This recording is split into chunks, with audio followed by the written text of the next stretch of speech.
तुम गारंटी लेती हो कि बहू आके तुम्हें फ्रिज का पानी पीने देगी? है नहीं ना?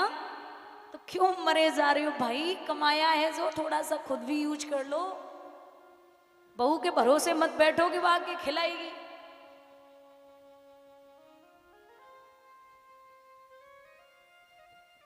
मैं सच्ची में मतलब बड़ाई नहीं कर रही हूं, बाकी मैं देख रही हूं कि परिवार जहां भागवत चल रही है, इस परिवार में बड़ा संपन्न, बड़ी कुशल, बड़ा प्रेम है। और जहां प्रेम होता है ना, वहां लक्ष्मी का निवास होता ही है। प्रेम भरपूर होना चाहिए, चाहे वो पति पत्नी में हो, चाहे भाई भाई में हो, चाहे बाप में और बेटे में हो, चाहे माँ और बेटे में हो, चाहे सास और बहू में हो। तो यहाँ भरपूर ये संबंध है और भरपूर चलेंगे।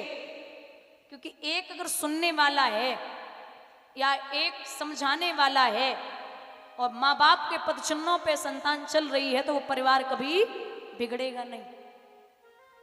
अच्छा ये बताइए बुजुर्गों, कभी भी मान के चलो, अब यहाँ तो सब बढ़िया है, यहाँ की तो बात ही नहीं है, बाकी ये बताइए कभी भी आपका बेटा जैसे कुआरा हो, शादी न हुई हो, तो कभी बेटे ने बोला है कि हमें अलग होना है? नहीं। और बहू आई 2 साल बाद अब न्यारो कर दो हमें, तो गलती किन्हीं की है? ये नहीं बोलेंगे डर की वजह से घर में समझा रोटी नहीं मिली। नहीं नहीं, मैं नहीं कहती भैया, बहुएं बहुत अच्छी हैं सच में यहाँ की, तो फिर मुड़ेना की तो बात ही अलग है। बोली गोविंद भगवान की। तो एक सेठ जी थे, विशेष ध्यान देना बेटियों को क्या सिखाना है। एक सेठ जी थे, उनकी एक बिटिया थी। जब तक वो बेटी छोटी रही, कोई 2 बातें कहता 4 पकड़ा देती, कोई 4 बातें कहता 6 पकड़ा देती। जब शादी के योग्य हुई तो सेठानी बोली कि इसे कुछ सिखाइए, इसे पराए घर जाना है। सेठ जी बोले हमारे पास बहुत पैसा है, मैं दहेज में नौकर चाकर सोना चांदी सब दूंगा, कोई दिक्कत नहीं है। सेठानी बोली महाराज अगर जवान अच्छी नहीं है ना तो पैसा कहीं काम नहीं करता। बोले नहीं। शादी हुई, जब शादी के बाद विदा किया बिटिया को, खूब नौकर चाकर सोना चांदी हीरे मोती दिए, लेकिन रात भर बिटिया ने काटी। सुबह ही सुबह फोन आ गया, पिताजी हमें ले जाओ। सेठ जी बोले कल विदा की, आज ले जाऊं? बोले अगर भोजन कर रहे हो तो पानी यहीं पीना आके, हमें ले जाइए। सेठ जी पहुंचे, समधी से का नमस्ते, नहीं बोले। समधिन से का प्रणाम करता हूँ, बेटी को लेने आया हूँ, ले जाऊं क्या? समधिन बोली कल को ले जाए वाले, अवे ले जाओ, हमें ऐसी बहू नहीं रखनी जो पल पल पे जवाब देती हो। अरे नई बहू आई है, उसे 24 घंटे नहीं हुए, सास को उल्टा सीधा बोल रही है, तो क्या है उसमें? ले जाओ अपनी बेटी, इसमें संस्कार नहीं डाले। सेठ जी लेके पहुंचे, बिठाई लियो लाडो, सब कुशल मंगल है? बोले सब कुशल मंगल, क्या खाक है? क्यों, ससुराल कैसी है? बोले वो ससुराल है? अरे कहाँ नरक में डाल के चले आए, वो नरक है। अच्छा ससुर कैसे हैं? बोले ससुर 1 नंबर के राक्षस। अच्छा सास कैसी है? बोले 1 नंबर की डायन। अच्छा देवर कैसा है? बोले 1 नंबर का आवारा। जेठ कैसा है? बोले 1 नंबर का धूर्त मूर्ख। ननद कैसी है? बोले 1 नंबर की चुगलखोर। सब गलत है? बोले सब गलत। अच्छा तो पति तो ठीक होगा ना, पति तो बढ़िया होगा? बिटिया हाथ जोड़ के बोली 1 नंबर को यमराज। मुझे ससुराल नहीं जाना। अच्छा तो यहीं रहो, यहीं रुको, हम यही समझेंगे हमारे 2 बेटा भाई। लेकिन माताओं आप याद रखना, बिटिया अगर शादी के बाद 10 दिन से ज्यादा मायके में रुक रही है तो पड़ोसी बातें करने लगते, काय नहीं गई, कब पति शराबी मिल गो, कब पिटके आई हो, 1000 बातें पड़ोसी करेंगे।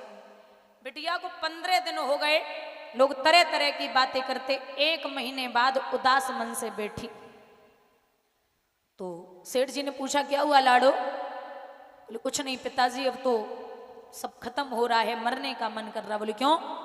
सेठ जी ने पॉइंट पकड़ा, बोले बेटी हमारे यहाँ एक महात्मा आए, उन महात्मा ने हमें मंत्र दिया है, उस मंत्र का जाप अगर तू कर ले तो ससुराल तेरी मुट्ठी में। बोले मंत्र तो ना करेंगे, लेकिन कोई और उपाय हो, वो साधना है। साधना क्या है? साधना ये है कि कम से कम 6 महीने तक अपने ससुराल वालों को जवाब नहीं देना है, बस 6 महीना। और 6 महीना बाद तेरी ससुराल तेरी मुट्ठी में, ठीक, छोड़ के आओ। पिताजी छोड़वे के लिए चले, सो ससुर ने देखो, बोले फिर आ गई कल मुही, किसी ने नहीं बुलाया, फिर आ गई। एक कांच को गिलास रखो रहे, सो कांच के गिलास में पैर लगो धो के, सबकी बार घूंघट में आई। जैसे ही पैर लगो ससुर बोले अंधी है क्या, आते ही आते बर्तन फोड़ने लगी। बिटिया ने पापा को चेहरा देखो और ससुर को देख के बोली, वह 6 महीना रुक जाओ, तुम्हारी खोपड़ी पे न फोड़ो तो हम तो कोई का है, 6 महीना हम आपको जवाब नहीं देंगे। पिताजी चले गए। बिटिया सुबह सुबह उठी, झाड़ू पोंछा, बर्तन कपड़े धुलना, कपड़ों पे प्रेस करना, पूरे घर का ख्याल रखना, टाइम से खाना देना, जो जितने टाइम खाना मांग रहा है सबका ख्याल रखती। इतनी सेवा करती, सास विचार कर रही हमें जब मालूम पड़ रही बदल रही है, दूसरी वाली भेज दी। पहले तो एक काम न करे, अब तो जो दूसरी आई है। बोले इतनी सेवा हो रही। 1 महीना बाद सासू ने चाबी निकाली और बहू को, अरे लाओ मम्मी जी जाके ले, तो कितने पापड़ बेले लाओ दे। अब तो बहुत कुछ बाकी है। अब धीरे धीरे रक्षाबंधन को समय आओ तो भैया लेवे को पहुंचो। बोले चलो दीदी घर पे चलो। बोले हाँ हाँ चलूंगी, मम्मी तो पूछ ले, मम्मी ते पूछ ले। भैया बोलो मम्मी किंतु कह रही, कुछ बट पूछ गया।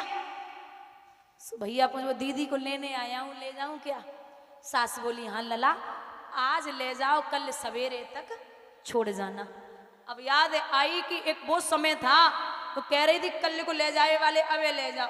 और ये जवाब न देने का नतीजा है। जिस बहू की जैसे सास थोड़ी बहुत कुछ बोल दे और अनमन हो जाए और बहू बस बर्दाश्त करके बाहर निकल जाए या फिर अंदर बैठ जाए, सास बाहर को निकल जाए, तो थोड़ी देर बाद सास अपने आप बोल लेगी, बहू का बना हुआ है। ये सासें होती, उन्हें पता है कि खराब जो भी करना गलत सही वो मुझे ही करना है। तो भैया लेके पहुंचे। सेठ जी बोले आओ बिटिया तुम्हारी नरक ससुराल कैसी है? बोले पिताजी वो नरक नहीं वो स्वर्ग है। वो राक्षस ससुर, बोले वो तो मेरे पिता हैं। वो डायन सास, बोले वो डायन नहीं है पिताजी, वो तो मेरी माँ का रोल अदा करती है। वो आवारा देवर, वो मेरा छोटा भाई है। वो धूर्त मूर्ख जेठ, वो मेरे बड़े भाई का रोल अदा करता है। वो चुगलखोर ननद, वो मेरी छोटी बहन के बराबर है। सब छोड़ दे यमराज कैसो है। सो बिटिया ने बैग उठाओ लेके चली। बोले हमारे पति चाहे अंधे हो, चाहे काने हो, चाहे लंगड़े हो, चाहे भिखारी हो, हमारे पति हमारे लिए देवता है, तासे पति की बुराई ना करो। बोलिए गोविंद भगवान की। समझ गए सेठ जी की साधना रंग ले आई। ये जवाब न देने का नतीजा है। आप बेटियों को जब पराए घर भेजें तो बस इतना कह देना कि कुछ भी नहीं करना है, थोड़ी सी जबान कंट्रोल में रखना है। तब थोड़ा बहुत अनमन हो जाए तो आप थोड़ी देर शांत हो जाओ, बस सब ठीक होगा। जब पति ज्यादा नाराज हो ना तो पत्नी को मौन रहना है थोड़ी देर, और जब पत्नी ज्यादा नाराज हो ना तो पति को निकल जाना है थोड़ी देर के लिए, अपने आप मामला ठंडा हो जाएगा, लड़ाई नहीं होगी।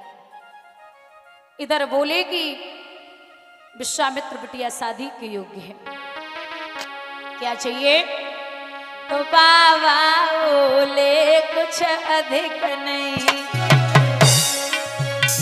कछु इच्छा दान चुका राजन।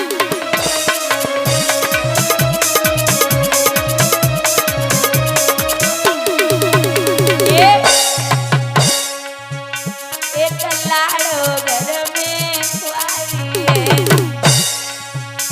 एक बिटिया घर में कुआरी है, पके पीले हाथ करा राजन।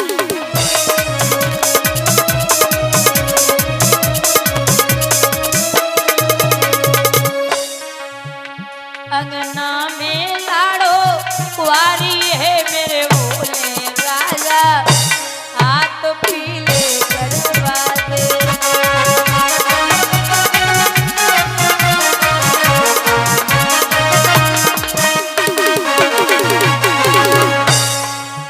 कछु होए धन की तरकार रे मेरे भोले राजा, हाथ पीले करवा दे।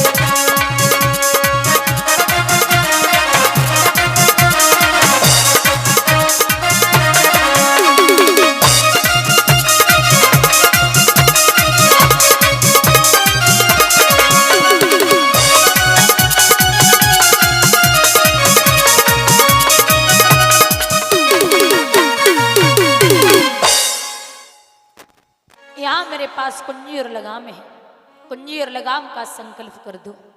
संकल्प में क्या चाहिए? बोले 60 भार सोना। महाराज 60 भार सोना 7200 किले का होता है। 60 भार सोना 7200 किले का होता है। बंधुओं, घर पे पहुंचे राजा ने खजांची बुलवाओ, आज्ञा दई सोना लाने की। तब विश्वामित्र ने मुस्कुराए कि अब कह दई बात ठिकाने की। ओ राजा होश ठिकाने है, किस पर सेवा करवाता है। ये तेरा नौकर रहा नहीं तो किन पर हुक्म चलाता है। धोखा हो गया, तकलीफ है? नहीं महाराज, तकलीफ नहीं है। बस ये सोच रहा हूं कि घर जाकर के पत्नी को क्या समझाऊंगा, क्या बोलूंगा। अगर कोई कष्ट है तो अभी कुछ नहीं बिगड़ा। नहीं महाराज, आप निश्चिंत रहिए।